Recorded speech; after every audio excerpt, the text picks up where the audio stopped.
When my brother raised his glass and looked directly at me from the head of the table, I thought, finally. 4 months of planning. 60 guests. A private dining room at a restaurant in Ottawa's Glebe neighborhood that I had booked 7 weeks in advance. A 3-tier vanilla and raspberry cake, custom ordered from a bakery I'd visited 3 times to get the tasting right. Invitations I'd designed myself, printed at a shop on Bank Street, addressed by hand and mailed with actual stamps. A seating chart that had taken an entire Sunday afternoon because my father's side of the family and my mother's side hadn't spoken properly since a disagreement at Christmas 3 years ago. I had done all of it, every last detail, while working 3 12-hour shifts a week as a registered nurse on a surgical floor.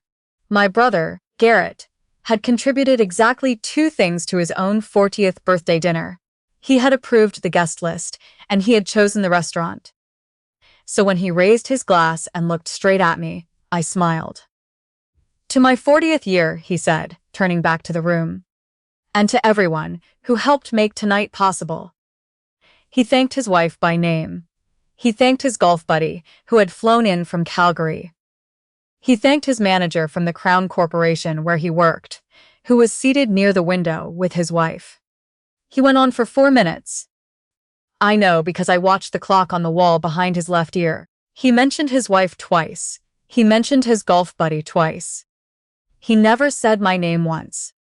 I set down my glass and picked up my fork and took my first bite of what I believed was the salmon entree I had personally arranged for my seat. Within 30 seconds, I knew something was wrong. I have had a severe shellfish allergy for my entire adult life. I have carried an EpiPen in my bag since I was 19 years old and landed in the emergency room after eating a spring roll that hadn't disclosed its contents. I know what the beginning of anaphylaxis feels like in my own body, the way most people know what hunger feels like. It starts as a warmth behind the sternum, then a building pressure, then a tightening that moves up into the throat, like a fist closing around a garden hose. By the time the itching reached my lips, I had already pushed back my chair. I didn't scream. I didn't create a scene. I reached into my purse beneath the table, pulled out my EpiPen, uncapped it, and drove it into my outer thigh right through the fabric of my dress. My sister-in-law, Tamsin, was seated directly across from me. She watched me do it. I saw her lean toward my brother and whisper something. He glanced at me. Then his voice carried clearly over the ambient conversation of the room. "She's always been dramatic." Several people laughed, the nervous, uncertain kind. The guests closest to me had gone quiet. I pressed my napkin to my mouth, stood up, walked to the host station near the entrance, and asked the maitre d' to please call 911. Then I sat down on a padded bench near the coat check, wrapped both hands around the strap of my purse, and counted my own breaths. The paramedics arrived in 11 minutes. By then, the epinephrine had slowed the reaction, enough that I was conscious and stable, but my throat was still constricted enough that every breath had the quality of pulling air through a wet cloth. They administered a second dose in the ambulance. I was admitted to the emergency department at the Ottawa Hospital, Civic Campus, where I spent the next 8 hours under observation while a nurse, one of my own in a different hospital, a strange and quiet comfort, checked my vitals every 45 minutes. My plate that evening had not contained salmon. It had contained a shrimp and scallop dish, lightly sauced, plated identically to the salmon being served to the rest of the table. I lay in that hospital bed and stared at the ceiling tiles and turned over one detail I had not been able to shake since the moment I sat up in the back of the ambulance. My brother had personally handed me my plate.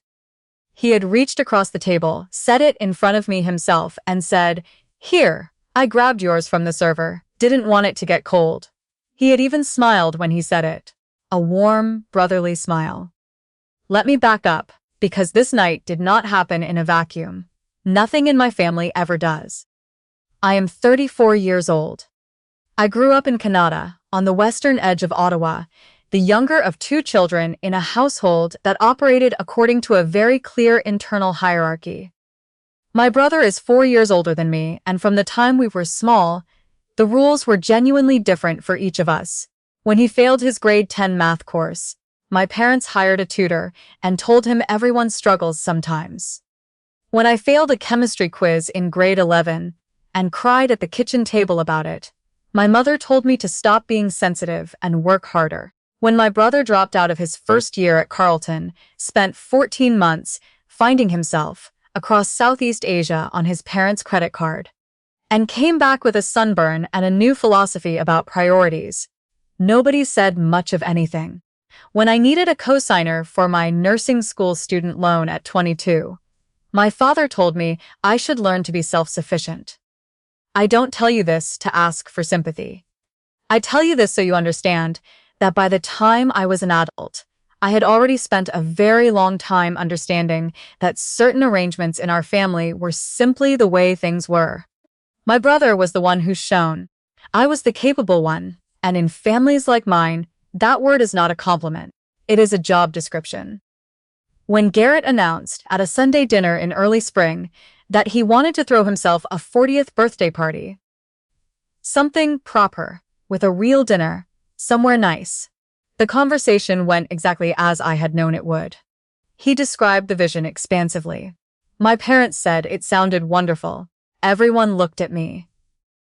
I didn't volunteer. My mother simply said, "Naomi will sort out the logistics. She's so organized, the way you might mention that the weather looks fine for a barbecue." My brother nodded. Tamsin smiled and said it was going to be so lovely. Over the following 4 months, I sorted out the logistics. I visited 3 venues before settling on the private room in the Glebe, which required a deposit of $800 paid immediately to hold the date, paid from my own account, because Garrett said he'd transfer it to me that weekend, and then didn't. And when I followed up 3 weeks later, he told me to stop stressing about money.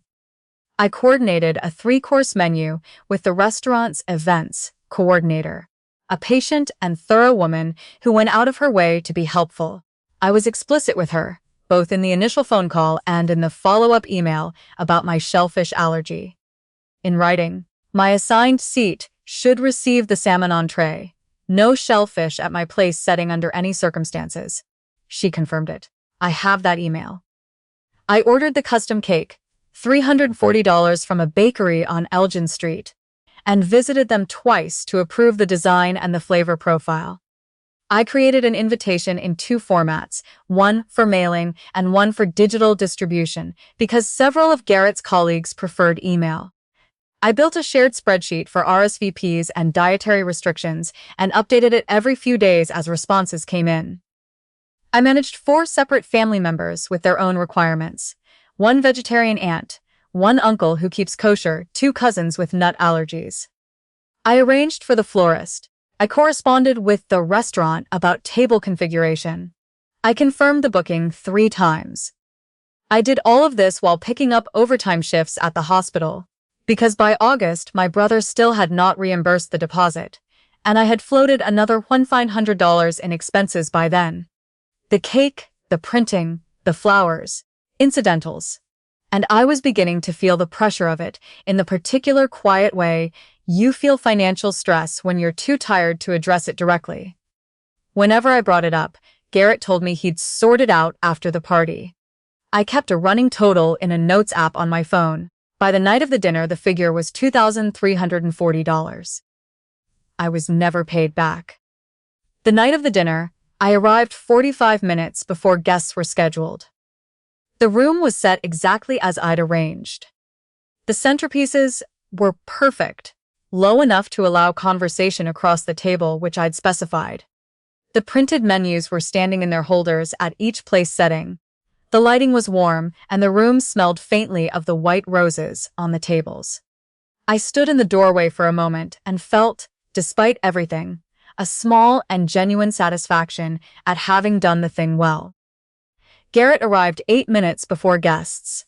He walked through the room, stopped at a centerpiece, pushed it half an inch to the left, and said the font on the printed menus was a bit corporate. He did not say thank you. Tamsin took a photo of the room and posted it to her Instagram. tagging the restaurant, not me. Dinner was served. The salmon came out to my seat, plated beautifully, except, as you now know, it wasn't salmon. My brother had arrived early enough. 8 minutes before 60 guests walked through the door is still 8 minutes alone, in a restaurant where you're known as the event's host. Early enough to find the kitchen entrance. Early enough to have a brief, confident conversation with a server about a last-minute change to one guest's order. I lay in the hospital that night, and I started to think the way I was trained to think.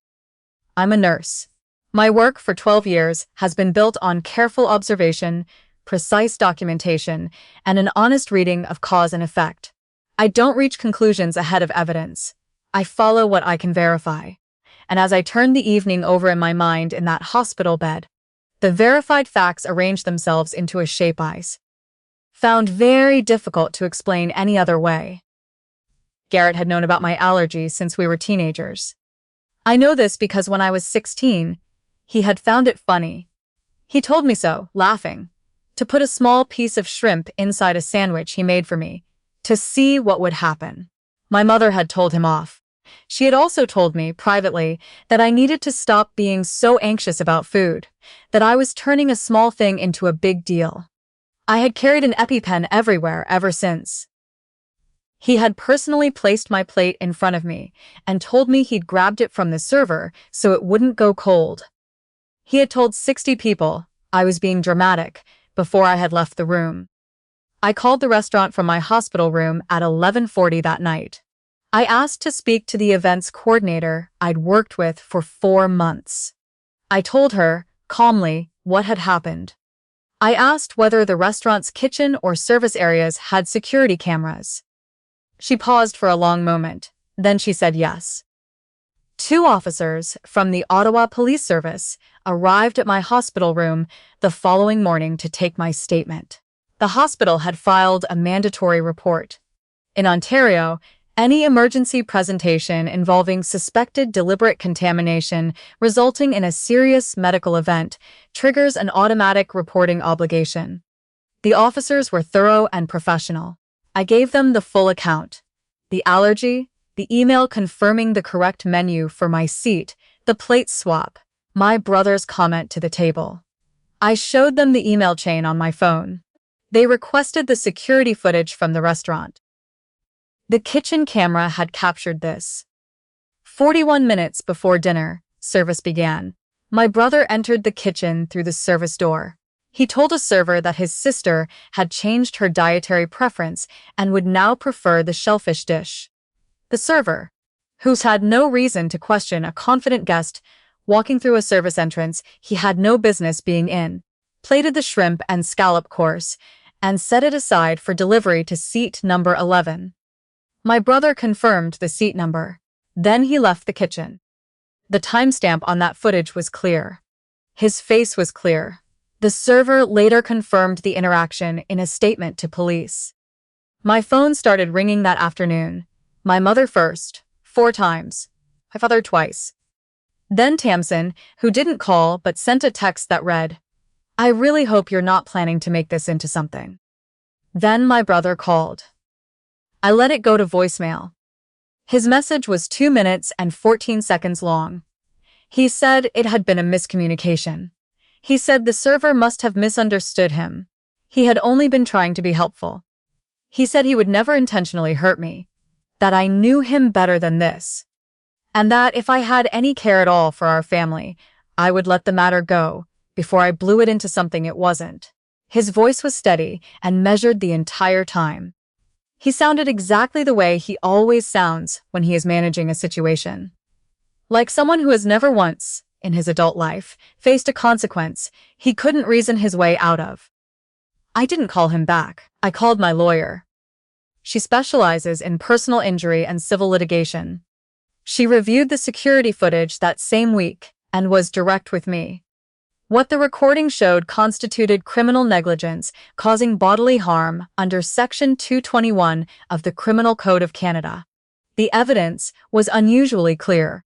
She also confirmed that I had grounds for a civil claim covering emergency-related costs, lost nursing income during recovery and the legal process, and psychological distress, and that separately, the $2,340 I was owed from the party planning could be recovered with interest. When the Crown prosecutor presented the footage to my brother's defense attorney, his story changed. He said he had been trying to fix what he believed was a kitchen error. The officers asked him why, if that were true, he had not informed me or the events coordinator, and why he had personally delivered the plate to my seat without mentioning the change. He did not have a satisfactory answer to either question. He was charged with criminal negligence causing bodily harm. My mother called that evening. "Do you have any idea what you've done?" she said, before I could say a word. "Your brother has been charged with a crime, Naomi. This is going to follow him for the rest of his life. Is this what you want? To destroy your own brother over a plate of food?" I sat on my couch with both hands around a mug of tea I wasn't drinking. I thought about being 19 years old in an emergency room alone, because I'd been too embarrassed at the time to ask anyone to come with me. I thought about the shrimp in the sandwich when I was 16, and the sound of his laughter, and my mother telling me privately afterward that I made everything into too much of a drama. "I didn't charge anyone with anything," I said. "I was taken out of a restaurant on a stretcher. The hospital is required by law to report that." I gave a statement because I watched the security footage and it showed my brother arranging the plate swap. I'm not responsible for the consequences of what he did. You could have let it go. I ended up in hospital. People have accidents. He went into the kitchen 41 minutes before service and told a server to change my order. That's on camera. That is not an accident. My father took the phone. He was quieter, but no less certain of where the fault lay. He said I was tearing the family apart. He said Tamsin had consulted a divorce lawyer. The first I had heard of that. And that everything was unraveling, and that I had caused it by pursuing this instead of handling it the way family handles a thing. "I'm handling it the way someone handles being put in hospital," I said.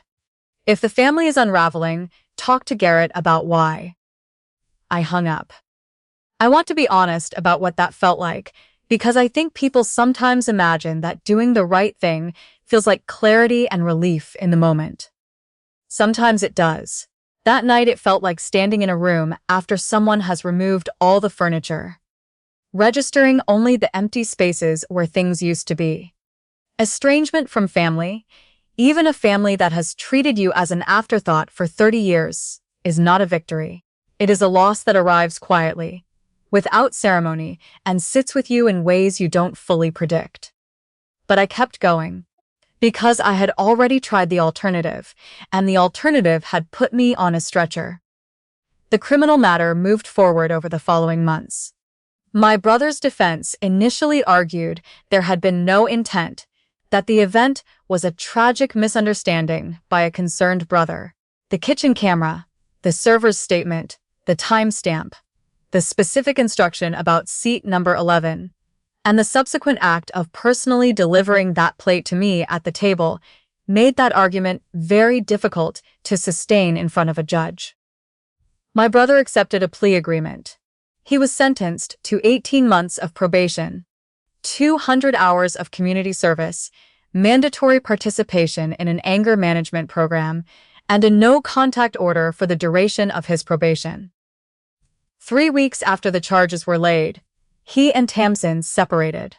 She moved back to her parents' home in Barrie. I heard this from my aunt, the one member of the family who has continued speaking to me without conditions attached. The civil suit settled out of court the following spring. The total, covering my medical expenses, the $2,340 I'd never been reimbursed, documented lost income, and general damages, was enough to pay off the remaining $18,000 on my nursing school student loan and make a down payment on a condo I'd been watching for months in Westboro. I signed the papers on a Tuesday afternoon and sat in my car afterward for a while, not crying, just breathing. It was an overcast day in April, the kind that Ottawa does frequently. Gray and mild and quietly ordinary. It didn't feel like a movie moment. It felt like something that had cost more than I'd wanted to spend, but that I had paid honestly. And that was now finished. My parents stopped calling after the settlement. I haven't reached out. I carry it the way you carry something heavy in a coat pocket. You forget it's there for hours at a time, and then your hand finds it again. I've made my peace with the fact that their loyalty to the version of our family where I absorb things quietly is stronger than their interest in the version where I don't. That is a hard truth, and also, I think, an old one. I've just stopped pretending not to know it. I'm writing this from the kitchen of my condo in Westboro on a Tuesday morning in February. The light coming off the snow outside is that particular blue-white I've loved about Ottawa winters since I was a child. Clean and cold and honest. I have a nursing shift this afternoon. I also have a meeting Thursday with a business advisor because the private nursing practice I've been building on the side. Home visits, post-operative care, medication management for elderly clients has grown to the point where I'm seriously considering going part-time at the hospital to focus on it. 6 months ago, with student loan debt and no savings cushion, that conversation would have been impossible. Now it isn't. The injection site from the EpiPen has long since healed. I carry 2 pens now instead of 1. I don't sit at tables where someone reaches over and hands me my plate without being asked. Someone asked me recently whether I regretted how things had unfolded. The lawsuit, the estrangement, the whole long cascade of consequences that followed one dinner where I left on a stretcher. I thought about it genuinely. Regret is complicated when you have spent your whole life swallowing things quietly in the name of family peace. There are things I'm sad about, relationships I thought I might one day have, versions of my family I wanted to be true. There are absences I feel more than I expected, and some I feel less. But do I regret calling the restaurant that night from a hospital bed? Do I regret giving my statement to the police? Do I regret letting the legal process run its course rather than calling my brother back, accepting his explanation, and returning to the way things were? Not for a single moment. Because here's what I know after more than a decade in healthcare. Watching people in the worst moments of their lives. People who are telling the truth do not need you to protect them from it. And people who ask you to quietly absorb harm, to call it a mistake, to forgive for the family's sake, to not make something out of something, are not asking for your compassion. They are asking for your compliance. I was compliant for a very long time. I organized dinners and filed away my anger and told myself this was just how families work. Then I ended up on a stretcher in a restaurant. I had spent 4 months preparing. Because someone who has known about my allergy since we were teenagers decided one evening to see what would happen if he arranged things differently. What happened was that I chose myself, quietly, firmly, without apology. I don't think that makes me remarkable. I think I was just someone who finally ran out of reasons not to. If you're watching this, and you recognize the shape of what I've described, the particular exhaustion of being the capable one, the way harm gets dressed up as a mistake and handed to you with a smile, the long years of swallowing things in the name of keeping peace, then you already know the question I want to ask. At what point did you run out of reasons? Drop your answer in the comments. I mean it. I'd really like to know.